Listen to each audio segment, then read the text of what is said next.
Bon, c'est pas tout mes vidéos à la con sur le Japon, il est temps de parler des vrais sujets. On va voir quoi au Hellfest?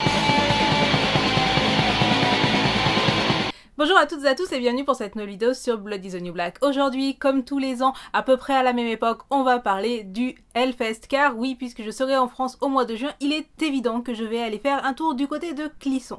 Alors je suis pas là pour rentrer dans les polémiques sur le prix des passes au Hellfest ou sur la rapidité avec laquelle les passes se sont vendues, je le déplore tout autant que vous, je trouve que c'est absolument dingue que les passes partent en seulement 2 heures et effectivement c'est un gros budget, donc je suis désolée par avance pour toutes celles et ceux qui n'ont pas réussi à avoir leur passe. Après d'expérience je sais qu'on en trouve régulièrement sur The Pass plus on s'approche du mois de juin, sachant que The Pass c'est la plateforme de revente officielle et que du coup vous payez pas plus cher etc. Mais je comprends tout à fait la frustration, je comprends aussi tout à fait les gens qui disent que l'esprit du Hellfest qui avait pu avoir lieu en 2007 n'est plus là, mais que voulez-vous, c'est la vie et il y a plein d'autres festivals de métal beaucoup plus petits, beaucoup plus abordables si ce que propose aujourd'hui le Hellfest ne vous convient pas. Personnellement, vous avez pu le voir dans mon live report de l'année dernière que je vous mettrai probablement soit en lien, soit en i si j'y pense, effectivement le Hellfest a plein de défauts.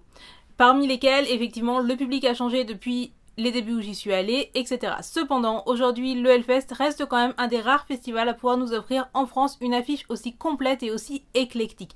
Et c'est pour cette raison que je vais encore cette année au Hellfest et que j'irai probablement l'année d'après parce que autant j'apprécie des festivals plus petits comme probablement le Motocultor où j'irai cette année parce que l'affiche est juste ouf. En tout cas, si je suis en France, je serai au Motocultor à ce moment-là. Mais le Hellfest est le seul à pouvoir offrir une affiche aussi grande et c'est pour cela que malgré tout le mal qu'on peut penser du Hellfest, malgré le public, malgré l'ambiance qui se dégrade, etc. Aujourd'hui, ça reste une des meilleures affiches si on a des goûts soit un peu éclectiques, soit tout simplement si on souhaite un festival où on peut aller avec ses potes qui n'ont pas forcément les mêmes goûts dans le métal que nous. Car oui, aujourd'hui, le Hellfest est une sorte de rendez-vous qui permet de fédérer tous les métalleux, qu'ils aiment le black metal, le death, le heavy traditionnel, etc. Et ça, je trouve ça vachement cool. Anyway, je suis pas là pour faire la défense du Hellfest, vous pensez bien ce que vous voulez, vous y allez ou pas, c'est pas le souci. Le but de cette vidéo, c'est de partager avec vous les concerts que moi, je ne compte pas rater au Hellfest, genre les groupes que j'attends le plus, etc. Je dois arrêter de dire etc 40 000 fois par vidéo parce qu'après, je me déteste au montage. Le but c'est de vous donner peut-être des idées de groupes à découvrir et pour les jours où moi j'ai des trous ou les jours où je sais pas trop quoi aller voir, je compte sur vous pour me donner des idées de groupes à découvrir puisque l'année dernière vous avez très bien fait ce boulot et que vous m'avez fait découvrir Heilung et que j'en serai jamais assez reconnaissante pour ça, hein, voilà. Du coup ce que je vous propose c'est que l'on regarde jour par jour, je vais vous parler des concerts qui m'intéressent, de ce que je pense de l'affiche, des groupes qui pour moi sont à découvrir avec à peu près leur style, ce genre de choses. J'essaierai de mettre dans la barre d'infos une playlist Spotify avec des morceaux des groupes que je vous conseille si vous souhaitez les découvrir et sinon bah vous savez googler tout seul, hein, voilà. Du coup avant de passer jour par jour, un petit mot sur l'affiche. Évidemment, l'affiche ne me plaît pas autant que l'année dernière, puisque je rappelle que l'année dernière, il y avait genre Therion et Watain, qui sont genre mes deux groupes préférés. Donc à partir de là, il est évident que aucune espèce d'affiche ne pourra battre l'affiche de l'année dernière. Et quand j'ai vu les premières annonces, j'étais un petit peu déçue. Je vais être honnête, j'étais là, ouais. Et en fait, en creusant un peu, en écoutant pas mal les groupes, je me suis rendu compte qu'il y avait quand même pas mal de perles et surtout des groupes qui ne sont d'habitude pas là au Hellfest. Et notamment cette année, il y a une vraie affiche goth et ça me fait extrêmement plaisir. Car oui, quoi qu'en disent les rageux, on peut tout à fait être une métalleuse et une goth en même temps, il n'y a rien d'incompatible et je dirais même que il y a des genres de musique qui font très clairement les ponts entre les deux mondes et le Hellfest me donne raison cette fois-ci. Donc ce n'est pas la première fois qu'il y a une affiche goth au Hellfest puisque je rappelle qu'il y a quand même eu Fields of the Nephilim qui sont passés au Hellfest il y a quelques années, mais ça faisait un petit moment qu'il n'y avait plus de scène goth intéressante au Hellfest et là c'est le cas donc je suis contente. Bon, ça représente que 3 groupes, mais c'est quand même 3 groupes que je suis vachement contente d'aller voir. Du coup, c'est parti, jour par jour, qu'est-ce que je vais voir au Hellfest? Alors c'est vrai que cette année il y a le Knotfest qui est juste avant. Je me suis pas penchée sur la question parce qu'a priori je crois que j'aime aucun groupe suffisamment du Knotfest pour y aller. Voilà. Donc le vendredi pour moi commencera très light, c'est le jour où je vais passer le moins de temps sous la Temple qui est généralement ma maison au Hellfest.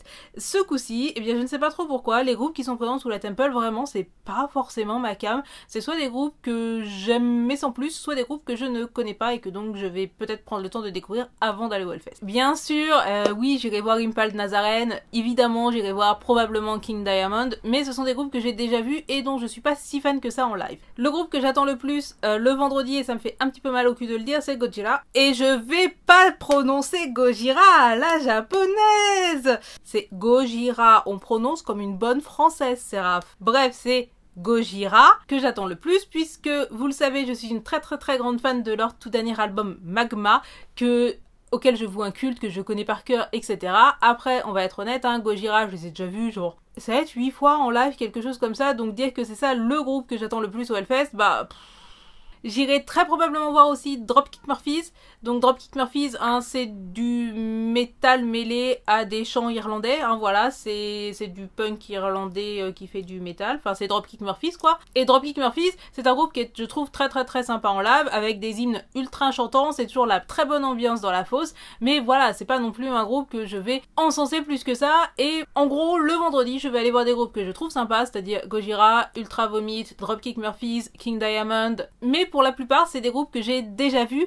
Et oui, ça va être sympa, mais ça me donne pas des palpitations, tu vois. Parmi les groupes que j'ai vraiment hâte d'aller voir, qui sont plus petits et surtout que je n'ai jamais vus, il y a Black Rain, donc le groupe de glam metal français, dont vous avez très probablement déjà entendu parler parce qu'ils sont déjà passés à je ne sais plus quelle émission de télé-réalité de merde, genre La Nouvelle Star, je sais pas quoi. Black Rain, c'est du glam plutôt accessible. Certes, plutôt facile, mais plutôt agréable, et je serais très contente d'aller les voir. Et sous la Valley, il y a Graveyard qui passe, et donc Graveyard, c'est du stoner, hein, qui est un groupe dont j'écoute assez régulièrement les albums. Pareil, c'est pas un truc dont je suis ultra fan, mais leur espèce de rock psychédélique passe généralement bien quand je travaille, donc comme c'est des albums que j'écoute régulièrement, j'irai probablement les voir.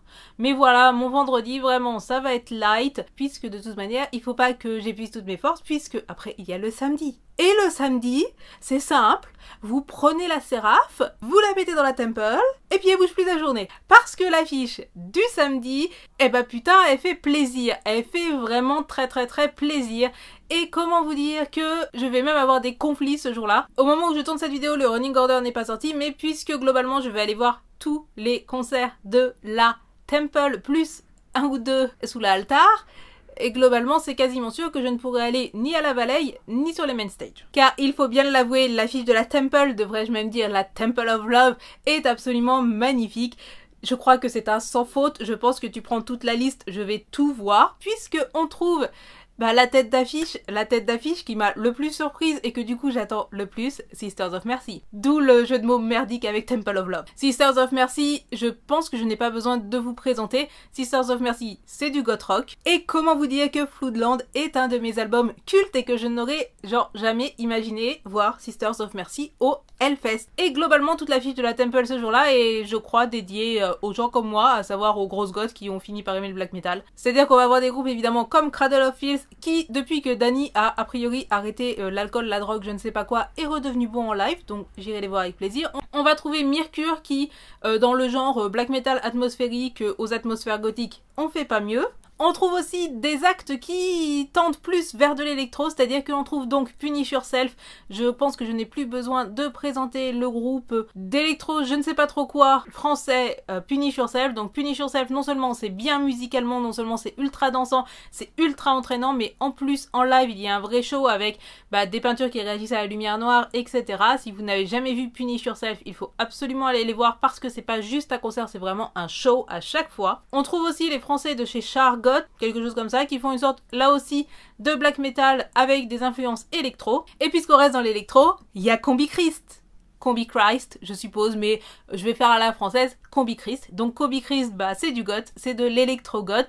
Combi Christ, c'est juste absolument génial. Je les ai vus une fois en live dans un club en Angleterre et je peux vous dire qu'en termes d'ambiance, c'est quand même quelque chose. Combi Christ, c'est de l'électro bam dans ta gueule. Donc effectivement, quand moi j'étais allée les voir en Angleterre, c'était dans un club goth, donc c'était vraiment un set très axé électro de mémoire. Cependant, je pense que peut-être ce coup-ci, puisqu'on est au Hellfest, ils vont avoir un set peut-être plus orienté métal industriel. À voir, dans tous les cas, sur scène, généralement, Combi Christ, c'est super bien, c'est ultra efficace, c'est ultra dansant. Et j'ai vraiment très hâte de voir ça, de pouvoir me faire un bel enchaînement Punish, Combi Christ, Sisters of Mercy. Moi je serais contente. Mais il n'y a pas que ça sous la Temple, il y a aussi Karachangren qui ne se prononce sans doute pas comme ça, mais bon, l'accent français, hein, voilà. C'est du black symphonique assez pompeux, je les ai vus une fois en live et c'était plutôt intéressant d'un point de vue visuel. Après c'est pas transcendant, mais j'irai très probablement les voir. Et surtout, de l'autre côté de l'altar, à peu près sans doute au même moment, il y aura Moonspell et je pense que je n'ai pas besoin de vous présenter à nouveau Moonspell. Moonspell c'est du métal gothique hein, pour moi, il n'y a pas d'autre mot. J'ai déjà vu Moonspell en live à plusieurs reprises, c'est un groupe que j'apprécie particulièrement et je trouve qu'il va parfaitement dans cette série et cette thématique du samedi qui va être plutôt darkinette. Et du coup, puisque je vais passer à peu près tout mon temps sous la Temple of Love, je ne vais pas pouvoir aller voir les autres concerts qui pourtant auraient pu me plaire. En effet, pour une fois, à la Warzone, il y a des concerts qui auraient pu m'intéresser, et notamment des concerts un petit peu axés rockabilly. C'est, je crois, là aussi assez rare au Hellfest d'avoir ce type de groupe, qui est généralement un style que j'aime beaucoup, mais bon, à choisir entre du goth et du rockab, bah je vais aller voir du goth, hein. Du coup, sur la Warzone, vous trouverez quelques groupes de rockab et notamment Banane Métallique.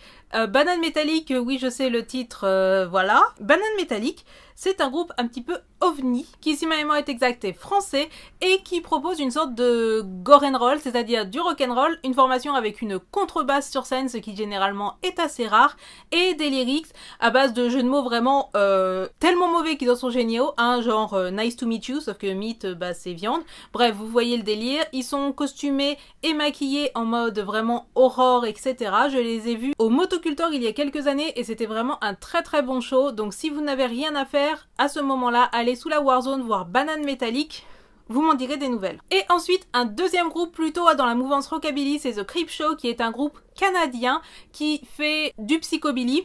C'est vraiment très très entraînant, c'est assez amusant, c'est assez agréable à écouter et ça change de ce qu'on peut avoir l'habitude d'entendre sur la Warzone, on est bien d'accord. Et il me semble qu'il y a un troisième groupe de rockabilly ou de psychobilly, mais j'ai totalement oublié lequel et je ne l'ai pas retrouvé en préparant cette vidéo, donc si vous le savez, dites-le moi dans les commentaires.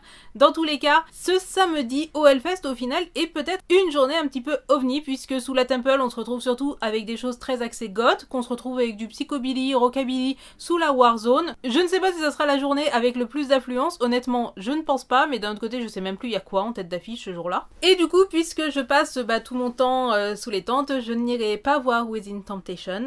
Je n'aurais rien eu à côté, je serais sans doute allée voir Within Temptation malgré tout le mal que je pense de leur dernier album, blablabla. Tout simplement parce qu'ils vont faire un ou deux morceaux de l'époque Silent Fort Mother Earth et que ça me rendrait contente, etc. Mais a priori ça tombera probablement pendant un des groupes que je veux aller voir ou pendant une des pauses entre deux groupes, donc je n'irai pas voir Within Temptation. Voilà. Du coup, le dimanche, forcément, après une journée du samedi aussi proche de mes goûts à moi, bah forcément le dimanche est un tout petit peu moins intéressant. Il y a quand même quelques groupes que je vais aller voir, évidemment, sous la Temple. Alors, je sais qu'il y a Emperor. Je sais que tous les blackeux vont aller voir Emperor, mais je dois avouer un truc, je ne suis pas une très grande fan d'Emperor. Ça m'arrive d'écouter In the Nightshade, Eclipse, machin, mais c'est pas mon groupe de black préféré, tu vois, et j'ai pas de culte particulier pour Ishane. Donc, je ne pense pas que j'irai voir Emperor, je pense que j'irai plutôt en tête d'affiche aller voir Tool, parce que oui, j'aime beaucoup Tool, et que oui, Tool a été une sorte de running gag depuis des années. Quand est-ce que Tool passera au Hellfest? Du coup, bah quand Tool va passer au Hellfest, je vais quand même aller les voir, hein, parce que faut pas déconner, c'est un groupe qui est extrêmement rare. Décrire la musique de Tool, si vous n'avez jamais écouté Tool, c'est un petit peu difficile, c'est très progressif, c'est très psychédélique, mais en même temps c'est très très rythmé. Il faut savoir que moi généralement j'aime pas le prog, hein, les types branlettes intellectuelles c'est pas mon délire. Par contre Tool a à la fois un côté très sombre, à la fois un côté très tripesque. Le chant de Maynard est juste absolument magnifique, donc si vous ne connaissez pas Tool, bah c'est le moment d'aller découvrir. Puisqu'ils sont super rares en France, ça serait quand même très très triste de les rater. Et très clairement c'est le groupe que j'attends le plus le dimanche au Hellfest, même si je dois avouer que ça fait tellement longtemps que l'on disait qu'il va y avoir Tool au Hellfest, que j'ai l'impression que maintenant qu'ils sont là, je n'arrive presque pas à y croire et je n'arrive pas à être excitée parce que pour moi, enfin, Tool c'est un tel running gag que bah ça y est, ils sont là. Parmi les autres groupes que je vais très probablement aller voir le dimanche, bah il y a bien sûr Carpathian Forest, hein, parce que la base, même s'il me semble que j'ai déjà vu une fois Carpathian Forest en live et que j'avais été déçue, mais je ne me rappelle plus du tout pourquoi, donc je redonnerai une chance au groupe. J'irai aussi sous la vallée pour voir Emma Ruth Rundle, pareil, accent français à 100%. Emma Ruth Rundle, c'est un mélange un petit peu entre du Chelsea Wolfe et du Tori Amos, c'est-à-dire que c'est une chanteuse instrumentiste qui a un univers assez mélancolique, assez sombre, donc c'est pas du métal, hein. Elle a une très très belle voix, les compositions sont assez intéressantes, assez sombres, donc j'irai la voir sous la vallée. Je l'ai découverte justement en préparant cette vidéo pour le Hellfest, et j'aime beaucoup ce qu'elle fait, ça correspond tout à fait à mes goûts. Parmi les autres groupes que je ne vais pas manquer pour aller assouvir tout mon petit quota de goth, il y a Icebreaker. Icebreaker c'est quoi? C'est un groupe de métal industriel électro goth allemand qui veut dire briseur de glace, hein, voilà. Je pense qu'on est à peu près sur un niveau équivalent à du Death Stars, hein, Blitzkrieg Boom Boom, vous voyez le genre. C'est pas forcément du grand art Icebreaker, on va être d'accord, mais c'est diantrement efficace et il se trouve que j'ai un énorme plaisir coupable avec tous ces groupes électro-goth. Si vous connaissez pas Icebreaker et que vous aimez le métal industriel, que vous aimez les conneries à la Oomph, etc., a priori vous allez aimer Icebreaker, donc allez les écouter. Il est possible que j'aille voir Slash et Myles Kennedy puisque je reste une grande admiratrice des Guns N' Roses et que je trouve que globalement je préfère les Guns N' Roses quand c'est chanté par Myles Kennedy que quand c'est chanté par Axl Rose, du moins en 2019. Du coup, eh bien peut-être que j'irai me faire un petit plaisir coupable puisque j'aime beaucoup Myles Kennedy, que j'aime beaucoup sa manière de chanter, et si j'ai rien d'autre à faire en même temps, ça reste toujours un concert extrêmement agréable, et mon petit cœur d'adolescente est toujours absolument enchanté d'entendre du Guns N' Roses. Sinon, je pense que je vais avoir vraiment beaucoup de trous sur le dimanche, donc j'attends le running order pour essayer de combler mes trous et de découvrir d'autres choses. A priori, il y a aussi Lucifer's Child, probablement dans la matinée sous la Temple. C'est, si ma mémoire est bonne, du black metal grec. J'ai écouté très rapidement les singles qui sont sortis, je crois qu'il y a un album qui sort là très bientôt. Les singles étaient vraiment pas mal, donc j'attends l'album, c'est probablement un groupe que j'irai voir et probablement un groupe à suivre. Dans tous les cas, si le dimanche vous avez des trucs à me conseiller de découvrir, d'écouter, etc., n'hésitez pas parce qu'a priori c'est le jour avec le vendredi où j'ai le plus de trous. Le samedi c'est je pense pas la peine de me conseiller quoi que ce soit parce qu'a priori mes choix sont déjà faits. Et voici qui clôt cette vidéo avec les concerts que j'attends le plus au Hellfest, une vidéo qui aura encore une fois été relativement longue. Je n'ai pas inséré de musique tout simplement parce que c'est chiant à monter et compagnie, mais en échange je vous donne une petite playlist qui est là en barre d'infos, une playlist Spotify qui vous permet d'écouter, je pense, un morceau de chacun des groupes que je conseille. Ça vous permettra peut-être de découvrir deux nouveaux groupes. Il y a des choses qui pour moi me semblent évidentes, hein. Je pars du principe par exemple que tout le monde connaît Sisters of Mercy, mais peut-être qu'en fait vous n'avez jamais été écouter Temple of Love, et auquel cas c'est un très grand dommage, et il est temps d'ouvrir vos petites oreilles métalleuses et de vous mettre au goth. Évidemment, n'hésitez pas à me dire ce que vous allez voir, je trouve ça toujours super intéressant de voir que généralement on est plein à aller au Hellfest, et on est plein à avoir des programmes totalement différents. Je sais que j'ai des copines, si elles venaient au Hellfest, je pense qu'on ne se croiserait jamais, puisque on a des goûts en métal très différents. Dites-moi donc quels sont les groupes que vous attendez, sous quelle scène vous allez passer le plus de temps, est-ce que vous avez hâte d'y aller, et bien sûr, si vous pensez qu'il y a un groupe qui pourrait trop me plaire et que je n'ai pas cité, eh bien dites-le moi en commentaire, j'irai l'écouter avec grand plaisir. Si cette vidéo vous a plu, vous pouvez passer sur mon Utip. Utip, ça vous permet de regarder une pub de 30 secondes et ça me donne à moi 5 centimes. 5 centimes c'est pas grand chose, mais 5 centimes plus 5 centimes plus 5 centimes, à la fin ça fait des galettes patates. En attendant la prochaine vidéo, n'oubliez surtout pas d'allumer la lumière. On se retrouve a priori dimanche pour une autre vidéo et je vous dis à très bientôt. Tchuss!